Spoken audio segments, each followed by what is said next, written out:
Pamje apokaliptike në Itali, breshëri sa një top tenisi, stuhia e fuqishme paralizon qarkullimin e makinave, dëme të shumta.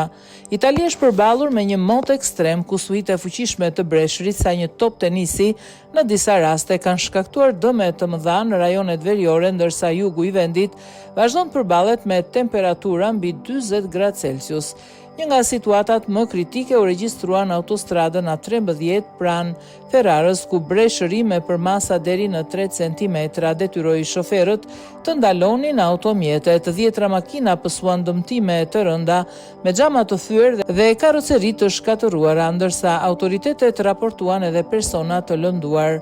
Qielli u errësua papritur dhe më pas nisi breshëri, më theu xhamin e përparme u detyrova të ndaloja dhe të mbuloja fytyrën, rrëfeu një prej drejtuesve të mjeteve.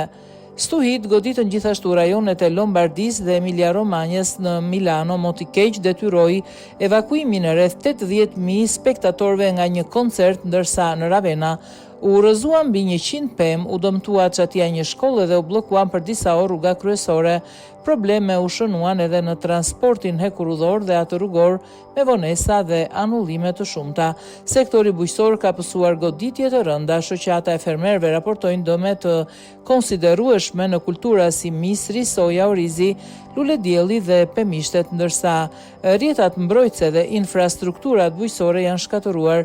Sipas vlerësimeve paraprake, dëmet arrin në qindra miliona euro.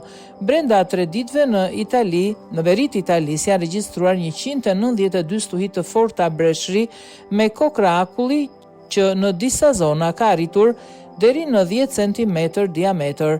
Organizatat e fermerëve kanë kërkuar shpallje në gjendje si jashtëzakonshme dhe mbështetje financiare nga Bashkimi Evropian. Ndërkohë në jug të vendit, temperaturat kanë mbetur mbi 40 gradë Celsius, duke favorizuar përhapjen e zjarreve në pyje dhe shkure mesdhetare.